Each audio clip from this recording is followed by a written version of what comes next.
Hello, I'm Richard Gisbert, and you're watching a special edition of The Listening Post. This week, we're veering out of the mainstream and looking at journalism that broke the rules, pushed boundaries, and in some cases, redefined them. We're going to explore the work and the legacies of three such innovators: Tom Wolfe, Ghassan Kanafani, and Gabriel García Márquez, an American, a Palestinian, and a Colombian, all of whom started out as journalists, but went on to straddle the worlds of media, literature, politics, and activism. Their work spawned new genres of reporting, coining terms such as new journalism, resistance literature, magical realism. That's one of the reasons that in their day, the reviews weren't all good. They still aren't, largely because their journalism defied convention and categorization. But the years since have proven that they would inspire future generations to consider new ways of presenting news stories. We begin with a writer who saw in the world of fiction writing tools that journalists could use: Tom Wolfe.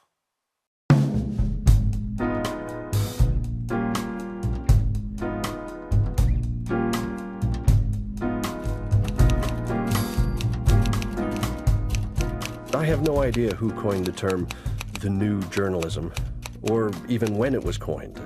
At the time, the mid-60s, one was aware only that all of a sudden there was some sort of artistic excitement in journalism, and that was a new thing in itself.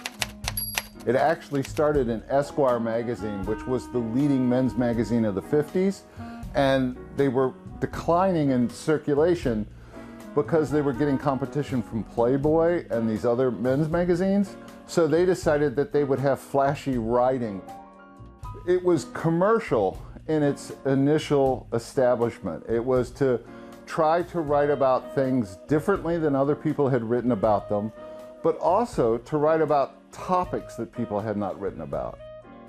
The new journalism was a style of reported nonfiction. They focused on characterization, scene building, narrative, and it was a journalism that aspired toward greater artistry than journalism had before. Tom Wolfe was working for the Herald Tribune, and he had reported a story about custom-made cars in California, and he ended up pitching the story instead to Esquire magazine. I was sent up there to cover the hot rod and custom car show by the New York Herald Tribune.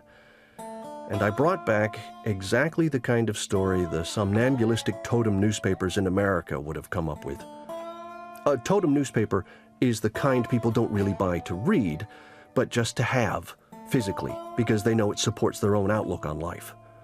The totem story usually makes what is known as gentle fun of this, which is a way of saying, oh, don't worry, these people are nothing. He couldn't write the piece. It was just a bunch of random paragraphs on the page, and that night he stayed up all night and wrote a letter to the editor explaining what he wanted the piece to say. He sent in the letter. The editor, whose name was Byron Doble, just chopped off the Dear Byron and published it as is.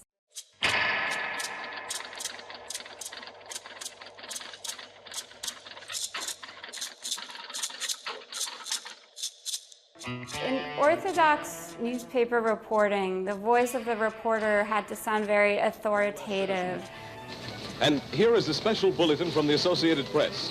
Tom Wolfe sometimes called it the BBC voice, or this kind of conformist, slightly snobbish, elite person surveying the world around him or her. And at this time, a lot of the barriers around authority were breaking down. People were questioning institutions. They were playing with new cultural ideas, and this stuffy tone was no longer appropriate. It took a subject that was very pop, that was not an elite subject, that maybe even was something that standard journalism would have made fun of or would have looked down upon, and said that it had a serious political and social meaning. This sounds so stupid now. I mean, we all do this, right? But at the time, nobody did it. It was something novelists did. And that was the way the new journalism made journalism fresh again, one of those many times when journalism had remade itself. And yet, in the early 1960s, a curious new notion, just hot enough to inflame the ego, had begun to intrude into the tiny confines of the feature stratosphere. This discovery, modest at first, humble, in fact, deferential, you might say, was that it just might be possible to write journalism that would read like a novel. The times were murkier. There was no longer faith in good and bad. For example, the Vietnam War was happening and officials were lying to reporters. I think we would accelerate our progress. There was no way to tell a story like that straight. You had to foreground your own doubts and your own self-consciousness, your own uncertainty. So a writer like Michael Herr, who wrote a book about the Vietnam War called Dispatches, would go into the field and simply describe some of the scenes he was seeing, but also the confusion that was there. And that was new, to not have to go and be like, this is where we've advanced on the front, this is the number of people that have been killed.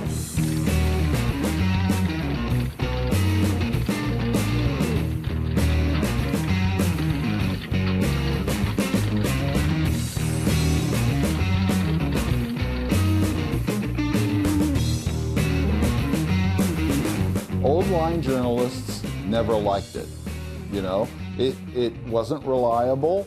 It was getting above its place, right? To do this. That's what a novelist did, you know? You're a novelist, you know, suffer in your garret, starve, and write your goddamn novel. But, you know, don't put it in the newspaper. Most good journalists who hope to get inside someone else's world and stay there a while come on very softly and do not bombard their subjects with questions. If a reporter stays with a person or group long enough, they, the reporter and the subject, will develop a personal relationship of some sort, even if it is hostility. More often, it will be friendship of some sort. Hunter S. Thompson spent months with the Hells Angels writing about them, just living with them and writing about them. And the kind of journalism that we have now that's a little bit more restricted by money, by time, by the pace at which things are published on the internet doesn't necessarily lend itself to that kind of immersion.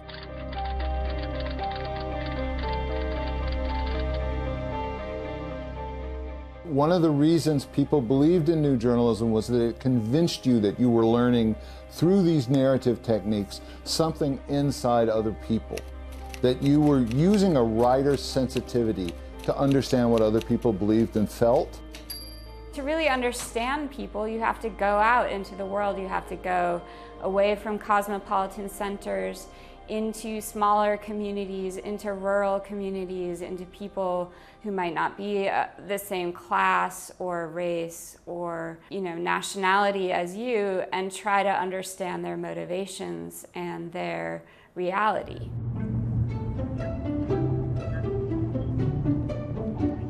Saturation reporting, as I think of it, can be one of the most exhilarating trips, as they say, in the world. Often you feel as if you've put your whole central nervous system on red alert and turned it into a receiving set with your head panning the molten tableau like a radar dish, with you saying, "Come in, world, since you want all of it."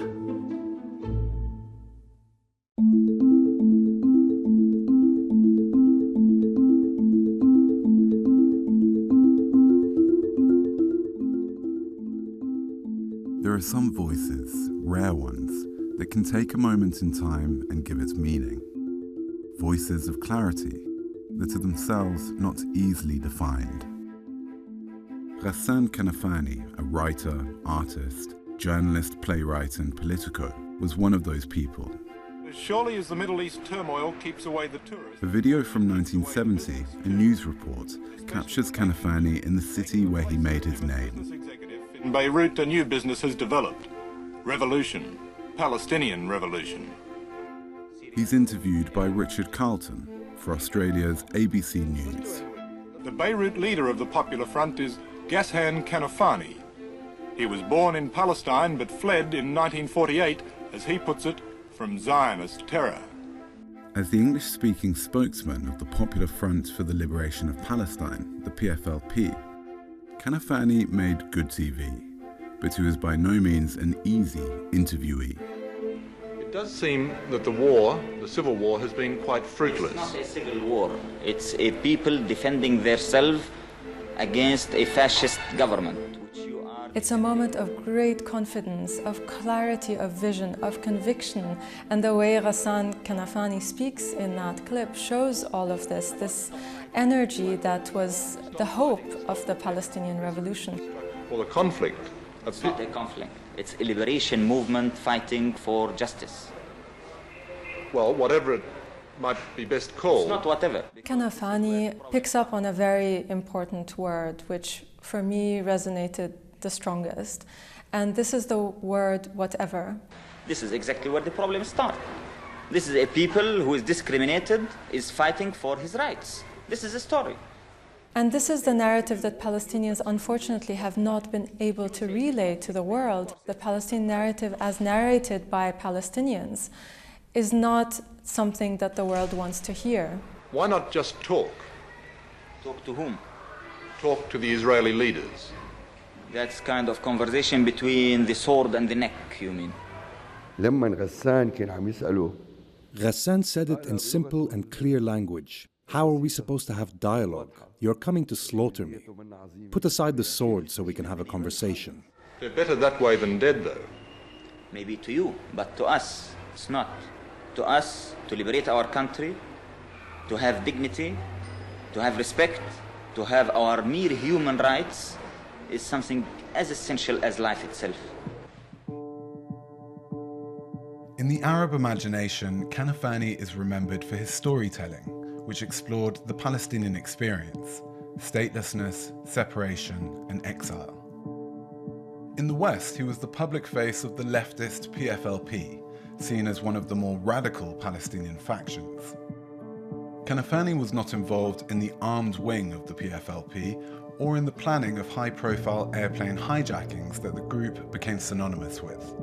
But he was an advocate of armed struggle and understood its mediatic value.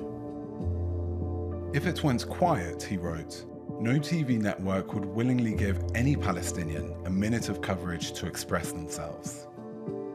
Above all, though, Kanafani was a journalist, an accomplished one. Ghassan Kanafani was a multifaceted, multi-talented human being. He was very significant in the Kuwaiti and Lebanese press in their heyday. We're talking about the 1950s and 60s. Ghassan Kanafani was a central figure. I mean, he was associated with the founding of many magazines and newspapers throughout the region. After the defeat of Arab regimes in the War of 1967 and the disillusionment that came with it, Palestinians took matters into their own hands. A national struggle for liberation took form, and for Kanafani it marked a shift in thinking to the revolutionary politics of the PFLP. In 1969, he was made editor-in-chief of Al-Hadaf, the group's newly formed weekly magazine. Al-Hadaf was revolutionary in spirit and substance. It combined the PFLP's political messaging with analysis, humor, art and calligraphy in a chronicle of the Palestinian resistance that linked it to anti-colonial struggles in Africa, Asia and Latin America. He made left-wing media accessible well beyond the narrow confines of the already converted. He went after arguments by fellow Arab journalists as much as he went after arguments by Western journalists. His article were an unusual combination of satire, sharp witticism, as well as information. I mean, can you imagine Soviet communist literature using humor and irony at that time? There was none of that. And Arab communists were even more dour, more humorless than the Soviet Union. So you can imagine when Ghassan Kanafani comes with this new form of media, it was entirely novel. Al-Hadaf had an open-door policy that made it a hub of cultural and artistic exchange. It was there that Kanafani and his associates produced some of the most iconic posters of the Palestinian Revolution. It was a progressive magazine with an engaged international readership, but it was the official party organ, some would say the mouthpiece, of the PFLP.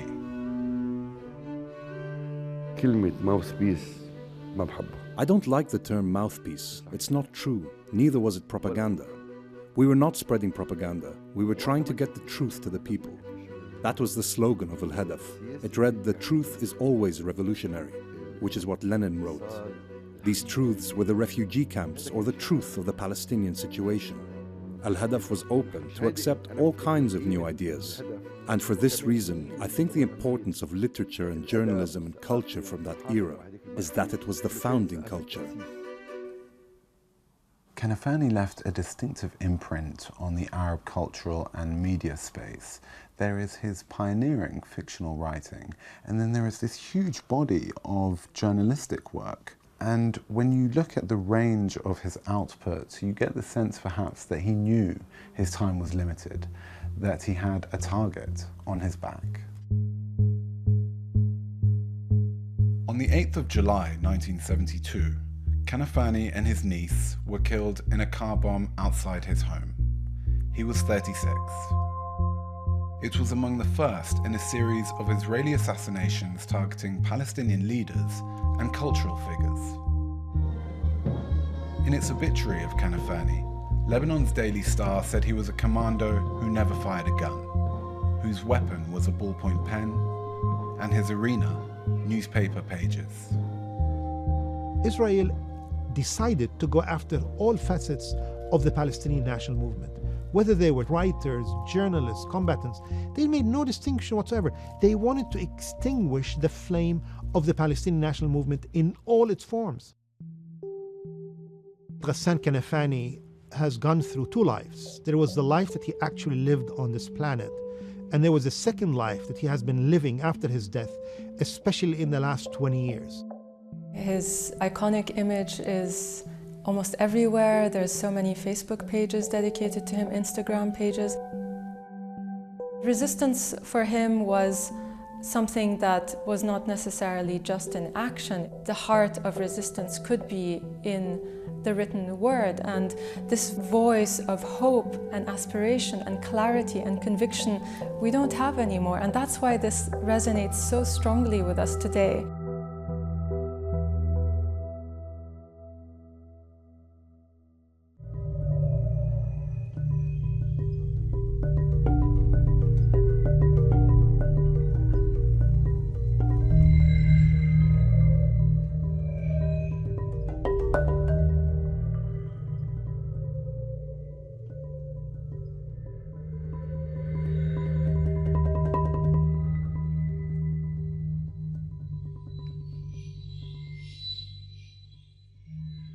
La etiqueta de realismo mágico que se le pone a la obra de García Márquez, la gente suele pensar primero en la fantasía, en lo mágico. Que la casa estaba llena de mariposas amarillas. La abuela de una amiga mía cartagenera, que conocía a García Márquez como socialmente, siempre decía, no, es que yo no entiendo por qué a Gabito pues le dan tantos premios y él no se inventó nada. Todo eso que le ha contado, todo eso pasó.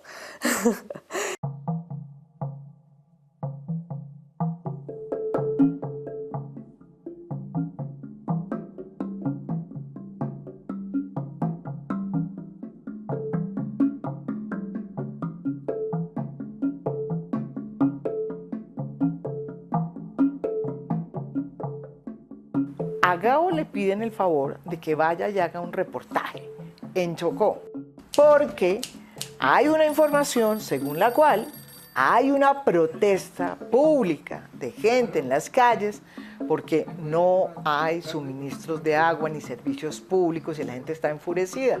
Y Gabo se va allá y llega al Chocó y empieza a ver, llega a Quibdó, pasan los días, el editor no sabe nada de Gabo, empieza a buscarlo y empieza a buscarlo y le dice, Gabo, finalmente lo encuentra y le dice, ¿qué pasó?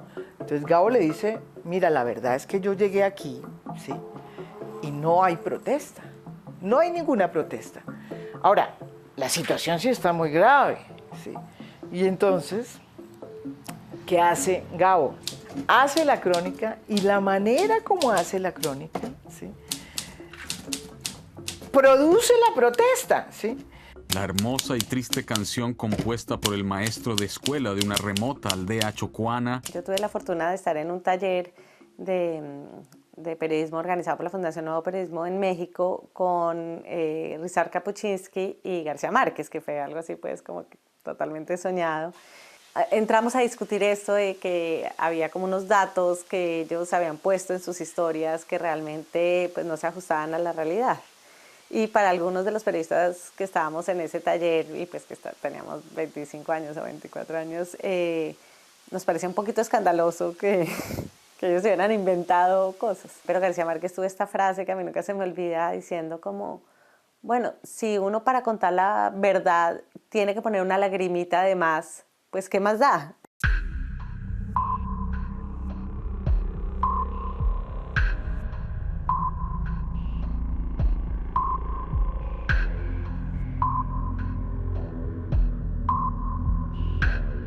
El mono Salgar le dijo un día, oye Gabo, mira a ver esta cosa, esta noticia que pasó aquí, un señor que duró no sé cuántos días, porque fue unos días, cantidad de días, impresionante en el mar, un naufragio, murió no sé qué, sobrevivió él, la noticia había salido por todas partes, porque era una noticia insólita. ¿Sí? Gabo la leyó, trabajó el tema y volvió a donde su editor y le dijo, ¿sabes qué? Yo quiero hacer una crónica de este náufrago. Le dijo el editor, pero ya ha salido en todas partes, ya no es la hora. Yo te dije, era el momento, pero ya han pasado como un mes ¿para qué? Dijo, no, es que la historia real no la han contado. Gabo se fue, se sentó con este náufrago, horas y horas y horas, que decidió cuando llegó otra vez a la redacción del Espectador y le dijo al editor, al mono Salgar, le dijo, ¿sabe qué? Terminé esta cosa, pero la quiero hacer en series, una por una serie, 2 series, 3 series, 4 series, como las series de Netflix. ¿Sí?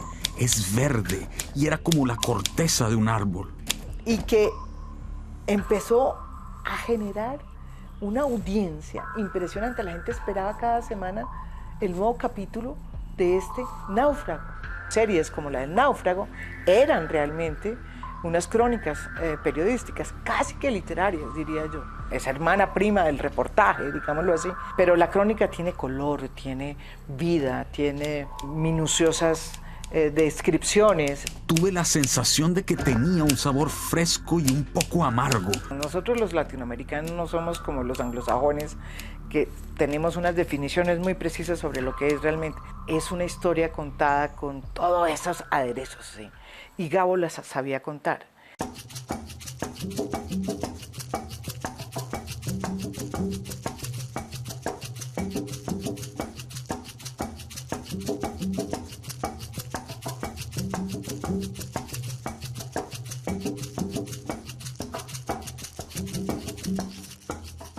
García Márquez alguna vez dijo en una entrevista, con una terquedad enfermiza, toda mi vida he soñado con tener un periódico.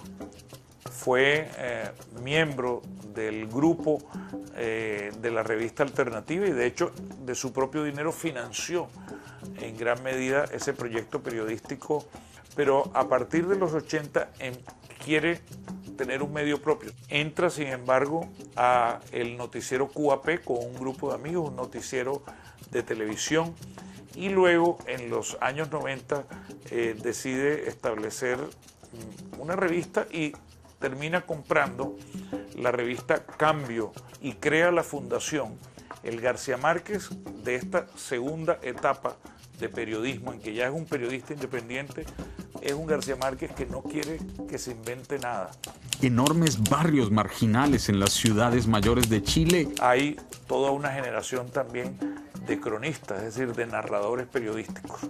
Y creo que la Fundación ha tenido la capacidad de adaptarse a los cambios del periodismo, de reconocer que el periodismo contemporáneo adquiere muchas formas. A mí lo que más me alegra es pensar que Gabriel García Márquez sigue inspirando más allá de que esté vivo o no.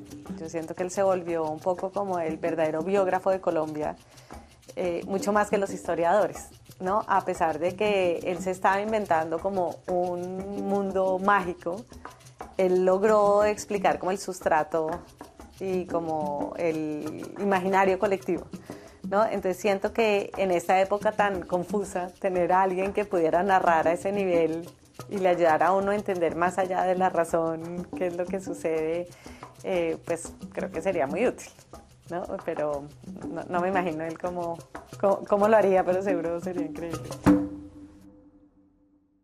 These are confusing times, and making sense of it all might be asking a little much. It does make you wonder, though, what García Márquez, Kanafani, and Wolfe would have made of the fake news phenomenon today, the blending of fact and fiction meant to confuse rather than inform.